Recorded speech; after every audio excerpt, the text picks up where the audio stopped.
सद्गुरुंकर ज्ञान भूली न जाऊ एही मन। सद्गुरु तर ए ज्ञान भूली न जाऊ ए मन। सद्गुरु तर एही ज्ञान भूली न जाऊ एही मन। तो पदे स्थान मिलू एही वरदान मिलू। तो पदे स्थान मिलू एही वरदान मिलू। सद्गुरु तर ए ज्ञान भूली न जाऊ ए मन। सद्गुरु को दयारु जो ब्रह्म ज्ञान आमको मिली तो से ज्ञान को आमे भूली न जाऊ। अर्थात ज्ञान हेउछि खंडाधार। तो खंडाधार से ही चली पारे जार हाथ गुरु धरी थांती। ते नीलाक नभ खंडर मालिक सद्गुरु। से कह जाइछि सद्गुरुंकर ज्ञान भूली न जाऊ एही मन। जदि आमे भूली जिबा ताहले आमे दुख ही दुख पाइबा। आउ जदि प्रकृतर आमे ज्ञान रहिबा आमे सुख ही सुख पाइबा। ज्ञानर अर्थ होछि भगवान को जानिबा। ताकू ही कह जाय ब्रह्म ज्ञान। सेइथि पई कह जायछि सद्गुरु तर ए ज्ञान भूली न जाऊ एही मन। एही वरदान मिलू तो पदे स्थान मिलू। तो आमे कहि थाउ दुनिया दे सारे सुख पादे मेरी झोली बीच। अर्थात दुनियार सुख तो भगवान आमको सब किछि देइछंती। फिर भी आमको संत महात्मा चरण तले आमको सुख आनिबार अछि। सुख समस्त को बांटीबार अछि। सुख मध्य निजे पाइबार अछि। तो जीवन रे जदि सुख शांति आनंद मिलुथाय सी होछि केवल सद्गुरु को चरण तले। तो सी होछि केवल सत्संग पाखरे। तेणु आमे सत्संग रे बसिबा, सत्संग को ध्यान दबा।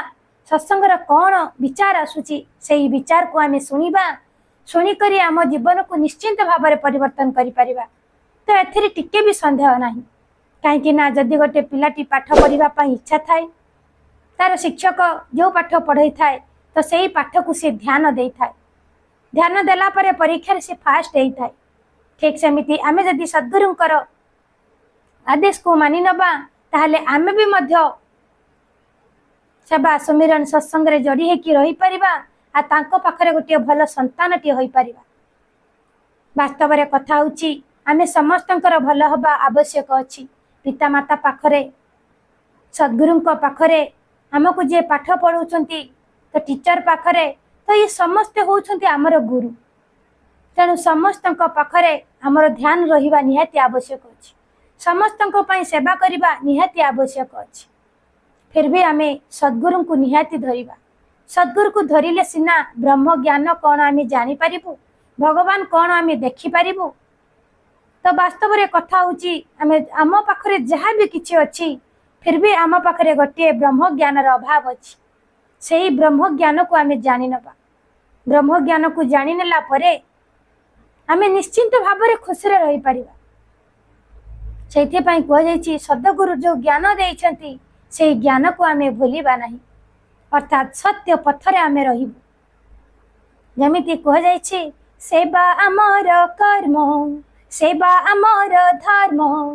डरिबु नाही आगे जीबु करिछु एक पण। सेवा आमर कर्म, सेवा आमर धर्म। डरिबु नाही आगे जीबु करिछु एक पण। प्रकृतरे जदि किछि धर्म थाए सेवा होछि धर्म, सेवा हेउछि कर्म। जीवन रे केबे डरिबु नाही आगे जीबु करिछु एक पण। तो ये होछि सद्गुरुंकर आदेश। तेणु सद्गुरुंकर आदेश अर्थ भगवानकर आदेश। तेणु आमे सद्गुरुंकर कथा को ध्यान दबा। सद्गुरुंकर वचन को आमे मानि नबा। सद्गुरु को आमे निजर करि नबा।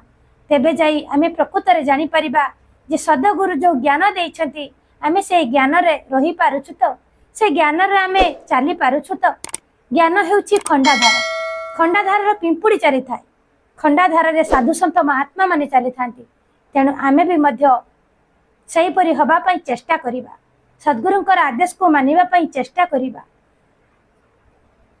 आहुरी मध्य गुरुंक पाखरे एही अळी रखिबा समयर सद्गुरु दया कर सेवा सुमिरन सत्संग करी एही निश्वास मध्य चली जाऊ। सेवा सुमिरन सत्संग करी ए जीवन को आमे धन्य करि दो। सेथि पई कह जायछि गुरुंकर बिना गति न थाए, गुरुंकर बिना मुक्ति न थाए। गुरु हेउछंती मुक्तिर चाबिकाठी। तेणु समय थाउ थाउ वास्तव रे कथा को बुझी नबा, वास्तव रे कथा कौन जानी नबा। तेणु आमे खाली शुणिले तो हब नहीं, शुणिकी मध्य परमय जीवन लगे पड़ो, आखि आगरे भगवान को देखा पड़ो, तेबे जाई आमे भवसागर मुक्ति पाई परिबा।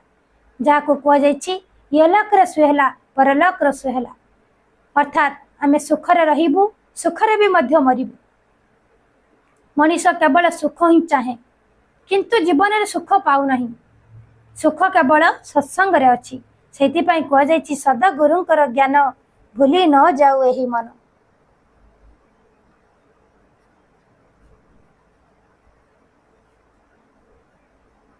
आशा करुछि भिडियोटी आपण मानकु निहाती भल लागिथिबो।